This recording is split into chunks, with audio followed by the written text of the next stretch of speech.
जैसे ही हम link building की बात करते हैं तो वैसे ही लोगों के कान खड़े हो जाते हैं कि अच्छा लिंक्स बनाने हैं तो हम कोई 2 नंबरी भी कर सकते हैं। हमने पहले ही बड़ी डिटेल में डिस्कस किया कि आपने लिंक स्कीम्स या दूसरे जो लिंक के 2 नंबर तरीके हैं जिनको हम ब्लैक हैट एसईओ भी बोलते हैं, वो आपने नहीं करने। सो यही चीज़ लोकल एसईओ में भी काउंट होती है। लोकल लिस्टिंग अगर आप बनाएँगे तो आपने इंश्योर करना है कि लिंक्स आप बनाएँ, लेकिन ये भी इंश्योर करना है कि लिंक्स एथिकल हों। अगर आप लिंक स्कीम में या दूसरे गलत काम करेंगे तो आपकी लोकेशन लिस्टिंग गूगल ना सिर्फ डी रैंक करेगा, बल्कि वो हो सकता है कि आपको बैन भी कर दें। तो कुछ चीज़ें हैं जिनको अवॉइड करना है, वो मैं आपको अभी बता देता हूँ, जिनमें जो बताने की ज़रूरत होनी नहीं चाहिए क्योंकि ये ऑलमोस्ट अनएथिकल चीज़ें हैं। लेकिन फिर भी अगर आपको लगता है कि कुछ ऐसी जगह पे आपका क्लाइंट आपसे ऐसी चीज़ें एक्सपेक्ट कर रहा है जो इस सिमरे में फॉल करती हैं, आप उनको पोलाइटली बताएं कि ये चीज़ें आउट ऑफ स्कोप हैं, इस तरह से कि गूगल इसको पसंद नहीं करता, अल्टीमेटली आपकी लिस्टिंग डाउन होगी। तो आप ये कोशिश करें खुद भी अवॉइड करें और ये किसी को सर्विस प्रोवाइड करने से भी अवॉइड करें, क्योंकि अल्टीमेटली अगर आपकी लिस्टिंग बैन हो जाती है, वो जो भी क्लाइंट था वो आपकी प्रोफाइल गंदी करेगा, आपको रिव्यू गंदा छोड़ेगा, वो आप पे ब्लेम करेगा। आप ऐसा काम पकड़े ही ना जो आपको लगता है कि आप नहीं कर सकते, जो आपको लगता है कि गलत हो रहा है। तो अगर आप अपनी बेस खुद एथिकल प्रेजेंटेशन देंगे तो लोग भी आपसे एथिकल वो चीज़ें एक्सपेक्ट करेंगे। अगर आप उनको कुशन देंगे कि हाँ ठीक है, कोई मसला नहीं, हम कर देते हैं, इसका मतलब ये है कि वो फिर आपको और भी ऐसे लोग मिलना शुरू हो जाएंगे जो आपसे ये काम करवाएंगे। कोशिश करें ज़रा अपनी चीज़ें एथिकल बाउंड्रीज से बाहर जाने ना दें। और मेरा ख्याल से कि अगर आप एथिकल एसईओ करेंगे तो आप जल्दी ऊपर आएंगे।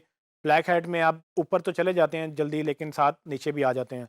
तो क्या बेहतर है, वो 2 महीनों की वो डर की ज़िंदगी जो बेसिकली आपको लगे कि हाँ हम रैंक कर रहे हैं, लेकिन ये भी पता हो कि कभी भी गूगल पकड़ सकता है, या वो एथिकल एसईओ जो सालों साल से चलती रहे और आपको ये यकीन हो कि गूगल जो भी एल्गोरिदम चेंज करेगा, बेसिकली आपको फ़र्क नहीं पड़ेगा क्योंकि अल्टीमेटली वो एथिक्स के ऊपर आप बिल्कुल कॉन्फिडेंट हैं कि आपने कुछ गलत नहीं किया। एनीवेज़, सबसे पहली जो चीज़ मैं आपको पॉइंट आउट करूँगा कि अगेन लिंक्स जब आपने बनाने हैं तो लिंक बिल्डिंग स्कीम्स आपने यहाँ पर भी यूज़ नहीं करनी। किसी भी तरह से लिंक बिल्डिंग स्कीम से बचें और पेड लिंक्स या दूसरे लिंक्स से भी बचें। आपने एथिकल लिंक्स बनाने हैं, थोड़े बना लें, अच्छे बना लें, उसके ऊपर रैंकिंग ले आएँ, ना कि आप ज़्यादा के पीछे जाएँ और अपनी जो आपने थोड़ी-सी कुछ महीनों की एफ़र्ट की हो या कुछ सालों से आपकी डिमांड चल रही हो, वो बैन हो जाए। तो लिंक बिल्डिंग स्कीम बिल्कुल ज़ीरो पे बिल्कुल आपने नहीं करनी है। उसके बाद अब गूगल का ये जो फॉर्मेट है, गूगल रिव्यूज़ को भी एक वेटेज देता है कि लिस्टिंग में चूँकि रिव्यूज़ लोग छोड़ सकते हैं, उन रिव्यूज़ की बेस पे गूगल डिसाइड करता है कि आपको ऊपर जाना है कि नहीं। अच्छा, ज़रूरी नहीं है कि आपके रिव्यूज़ ज़्यादा हैं और ज़्यादा अच्छे हैं तो आप ऊपर ही आएँगे। ये जिस तरह से बाकी हमने एसईओ की बात की थी जिसमें 200 प्लस फैक्टर्स हैं, उसमें इसके भी कुछ फैक्टर्स हैं जो कि गूगल एक मेज़र करता है और एग्रीगेट करके एक एग्रीगेट रिज़ल्ट निकाल के एक वो स्कोर असाइन करता है। तो अगर आपके रिव्यूज़ ज़्यादा अच्छे हैं और आपकी बाकी चीज़ें भी अच्छी हैं, तो बेसिकली आप ऊपर रैंक करेंगे। लेकिन अगर कोई वेबसाइट ऐसी है जो सिर्फ रिव्यूज़ पे फोकस कर रही है, उसके 200, 400, 500, 1000, 2000 रिव्यूज़ हैं, लेकिन वो लिंक बिल्ड नहीं कर रहे हैं या बाकी काम ऑप्टिमाइज़ेशन नहीं कर रहे हैं, तो ज़रूरी नहीं है कि वो ऊपर रैंक करें। आप 10-15 रिव्यूज़ से भी उससे ऊपर रैंक कर सकते हैं। सो इस रिव्यूज़ का डायरेक्टली ताल्लुक नहीं है, लेकिन कोई माइनर इसका वेटेज ज़रूर है। ये भी एक एग्रीगेट स्कोर में हेल्प करता है, गूगल को ये इंडिकेशन देता है कि अगर इसके रिव्यूज़ अच्छे हैं, इसका मतलब ये लिस्टिंग भी अच्छी है, लेकिन इसके बाकी लिंक्स भी बन रहे हैं, लोग इसको रिकमेंड भी कर रहे हैं, इस पे एंगेजमेंट भी ज़्यादा है, लोग इसमें डायरेक्शन भी जनरेट कर रहे हैं। तो गूगल सारी चीज़ें एग्रीगेट करता है, उसके बाद आपको एक वेटेज देता है कि भाई ये नंबर 1 पे आएगी या नंबर 2 पे आएगी या बिल्कुल कहीं पर भी नहीं आएगी। तो फेक रिव्यूज़ आप मत लें। रिव्यूज़ लेने का एक तरीका ये भी होता है लोगों को कि जी अपने दोस्तों और जो है ना बाकियों से वो कहना शुरू कर देते हैं कि हमें रिव्यू दें, रिव्यू दें, रिव्यू दें। वो रिव्यूज़ आपको 2-4 मिल जाएँगे, हो सकता है गूगल इतने बर्दाश्त भी कर ले, लेकिन अगर आप इसको हैबिट बना लेंगे, यहाँ तक कि अगर आप किसी से बाय करना शुरू कर देंगे, तो गूगल को पता होता है कि कौन से अकाउंट एक्टिव हैं, कौन से अकाउंट एक्टिव नहीं हैं। आप ऐसे अकाउंट से रिव्यूज़ लेंगे जो बिल्कुल एक्टिव नहीं हैं, वो आपको नुकसान पहुँचाएँगे और गूगल के एल्गोरिदम बहुत स्ट्रॉन्ग है जो कि ऑलरेडी ये फ़ौरन पकड़ लेते हैं। अच्छा तरीका रिव्यूज़ लेने का ये है, रिव्यू माँगने में कोई शर्म नहीं है, लेकिन आप वैल्यू प्रोवाइड करें। फॉर एग्ज़ाम्पल मेरे कुछ क्लाइंट्स हैं जो क्या करते हैं, वो 5% डिस्काउंट देते हैं उन कस्टमर्स को जो रिव्यू छोड़ते हैं। सो अगर जब कस्टमर चल के आता है, वो मोबाइल रिपेयर करने आ रहा है, वो डॉक्टर है या कोई भी है, वो अपना फाइनल बिल में वो कहता है जी ठीक है, उनको ऑफ़र दी जाती है रिसेप्शन की तरफ से कि अगर आप रिव्यू देंगे तो हम आपको 5% ऑफ कर देंगे। वो रिव्यू ऑफ़ कोर्स तभी देगा जब वो अ, उसको अच्छा लगेगा और वो रिव्यू देगा और अपना 5% डिस्काउंट लेगा। तो ये प्रॉपर एक अच्छी स्ट्रैटेजी है, एथिकल स्ट्रैटेजी है कि आप उनको वैल्यू देंगे और वैल्यू से कस्टमर खुश होगा और वो आपको रिव्यू भी अच्छा देगा और ऑनेस्ट रिव्यू देगा, क्योंकि आपने उसकी हेल्प की है, वो आपकी हेल्प करेगा। और ये रिव्यूज़ एक दफ़ा जब आप गेन कर लेते हैं तो उसके बाद ये आपका एसेट बन जाते हैं, क्योंकि अच्छा रिव्यू लेना इट सेल्फ एक ये आर्ट है। अगर आप नहीं लेंगे तो आप पीछे रह सकते हैं। अगर आपको कंपैरेटर रिव्यू लेता जा रहा है तो ऑफ कोर्स वो आपसे बेहतर हो जाएगा।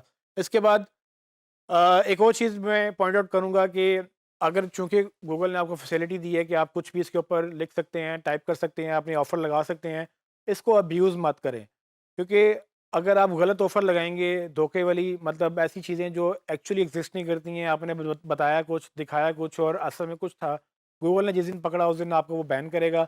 इससे बेहतर ये है कि आप लोगों को धोखा दें या उनको गलत चीज़ें उनको बताएँ, जो है एक्चुअली वही बताएँ।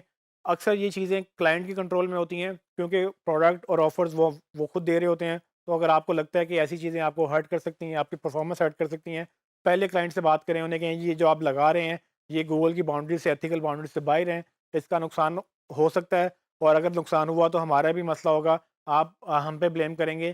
तो ये बेहतर है ये है कि हम आपकी भलाई चाहते हैं, आपको ये काम नहीं करना और एसईओ जो है बेहतर करने के लिए आप इन चीज़ों की बजाय प्रॉपरली एक स्ट्रैटेजी डेवलप करें, लोगों को रिव्यू दें। फॉर एग्जांपल अगर कोई कस्टमर चल के आ रहा है तो उसको आप ऑन स्पॉट 5% डिस्काउंट दे सकते हैं। लेकिन अगर कोई कस्टमर चल के नहीं आ रहा, अगर आपका ऑनलाइन स्टोर है जिसमें लोग ऑनलाइन बाय करते हैं, आप उनको आफ्टर सेल जब जब लोग बाय कर लेते हैं, उसके बाद आप एक रिव्यू रिक्वेस्ट कर सकते हैं, एक ईमेल भेज सकते हैं। वो ईमेल लोगों को जाती है, उसमें एक कूपन होता है कि भाई आपने हमसे बाय किया, आई होप कि आपका एक्सपीरियंस अच्छा था।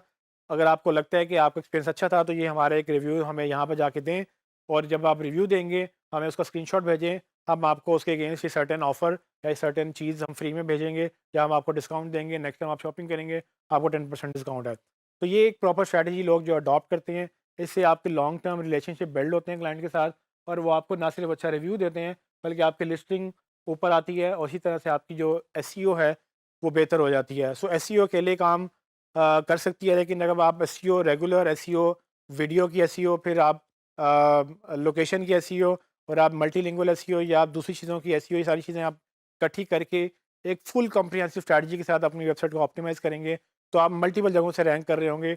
एक-एक कीवर्ड पे आपके 4-4 5-5 बल्कि हो सकता है कि 10 के 10 पोज़ीशंस आप ही वो ले जाएँ, अगर आप इंटेलिजेंटली अपने कीवर्ड्स को प्लान आउट करते हैं, अपनी क्वेरीज़ को प्लान आउट करते हैं।